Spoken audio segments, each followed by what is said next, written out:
Hello, જય શ્રી રામ દોસ્તો. કેમ છો તમે બધા? આશા રાખું છું તમે બધા ભગવાન શ્રી રામની કૃપાથી સ્વસ્થ અને પ્રસન્ન હશો.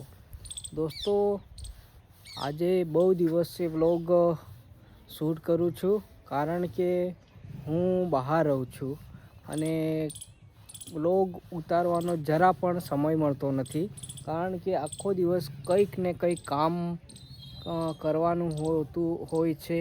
એટલે વ્લોગ શાંતિથી શૂટ કરવાનો સમય જ નથી મળતો, અને સાંજે જો શૂટ કરું તો એનું રિઝલ્ટ અને એના માટે લોકેશન પણ સારું નથી મળતું. એટલે બહુ દિવસે આજે ઘરે આવ્યો છું એટલે શૂટ કરું છું.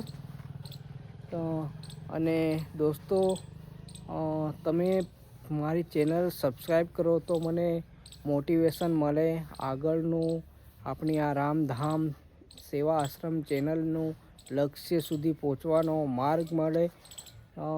બહાર ગામ તો એટલે ચેનલ સબસ્ક્રાઈબ કરી લેજો.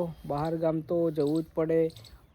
થોડા સમય માટે જવાનો છું, પછી હું 365 દિવસની કન્ટિન્યુ વ્લોગ બનાવવાનો છું, જેનું હું આયોજન તમને આગળ જણાવીશ. પણ વિડીયો જો અપલોડ આપણે નહીં કરીએ ને તો ચેનલની ગ્રોથ ધીમે થઈ જાય છે. એટલે એક બે વિડીયો ઉતારવા જરૂરી છે, શૂટ કરવા જરૂરી છે. એટલે દોસ્તો, તમે મને પ્લીઝ સપોર્ટ કરો, જેથી હું વિડીયો શૂટ કરી શકું, એક સ્થળ પર રહી શકું અને મને મોટિવેશન મળે. તો દોસ્તો, આજે તો મંગળવાર છે, તો મારે પણ ઉપવાસ છે. તો ચાલો પહેલાં આપણે નીચે જઈએ, શું બધી 15 દિવસમાં નવા જૂની થઈ છે જોઈએ, અને પછી જમવાનું બનાવીએ અને જમીએ. તો તમે વ્લોગમાં બન્યા રહેજો, આગળ આપણે જોઈએ શું થાય છે. જો આખી બારી તોડી અને પૃથ્વી વેલ્ડર જોડે એવી રીતે ડિઝાઇન કરી છે કે ગેપ રાખ્યો છે, જેથી આપણે અંદરથી કે કોઈ ઘરમાં પ્રવેશ કર્યા વગર ડાયરેક્ટ બહારથી સામાન જે પણ એને ખરીદવું હોય એ ખરીદી શકે. અને આ જે બારી ઉપર આપણે સામાન પણ રાખી શકીએ. અને આવી રીતે જો આપણી દુકાન થોડા સમય પહેલાં નાની હતી અને હવે મોટી થઈ ગઈ છે તમારા આશીર્વાદથી. અને આમ બહારથી કંઈક નજારો આવો લાગે છે. જો આવી રીતે આખી બારી હતી, અને આ જે ગેપ મૂક્યો એ કપાવી નાખ્યું અને પછી ખાના ટાઈપ કરી દીધું છે. આ બારી જે આપણે જ્યારે દુકાન બંધ કરીએ ત્યારે આ બારી જે દેખાય છે ને, એને સાંજે બંધ પણ કરી શકીએ છીએ, એટલે એકદમ લોક થઈ જાય. આવી રીતે આખું ડિઝાઇન કર્યું. અને આ જો આ નવી એક કળા કરી છે એને. તમને કેવું લાગ્યું છે આ આયોજન, આ પ્લાન? કમેન્ટમાં જરૂર કહેજો. અને આ જે જગ્યા હતી ને મોટી, એ પૂરવા માટે, એટલે કે આ જગ્યા એને થોડી નાની ગેટ ટાઈપ કરી દીધી છે. અને આ વાંસ જે આવે છે, વાંસના લાકડાથી આવી રીતે બનાવ્યું છે. જો આ આપણા નાનો બિઝનેસમેન.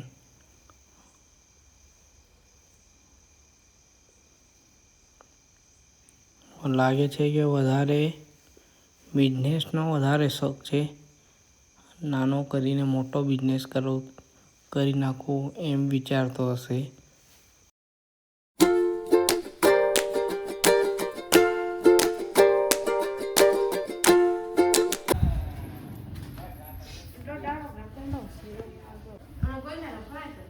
ત્યાં છે તે વાત કરીશ કે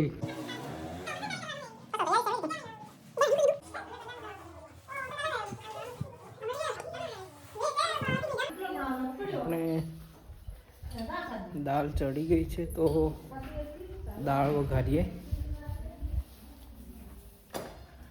દાળ વઘારી દઈએ. તો હું કેવી રીતે દાળ વઘારું એ તમને બતાવું તો જોજો.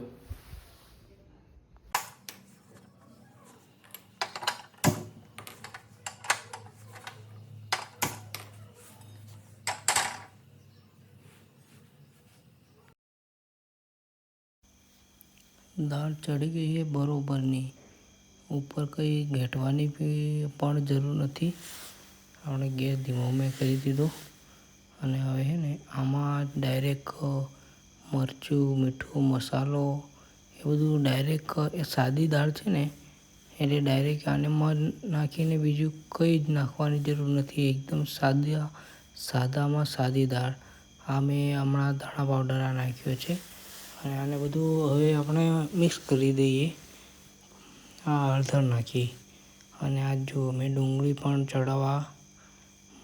ચડાવી દીધી છે તેલમાં ડાયરેક્ટ અને આ બધું મેં મિક્સ કરી દીધું. હવે ડુંગળી ચડી ગઈ છે, લાલ પણ થઈ ગઈ છે એટલે હવે આમાં આપણે ડાયરેક્ટ દાળ નાખી દઈએ.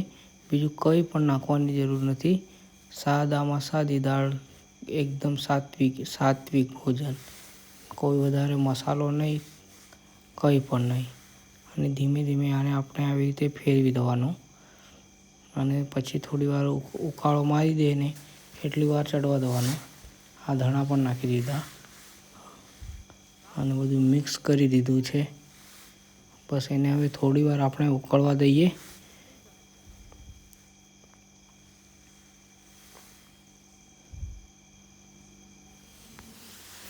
હવે બધું દાળ અને ભાત બધું બની ગયું છે.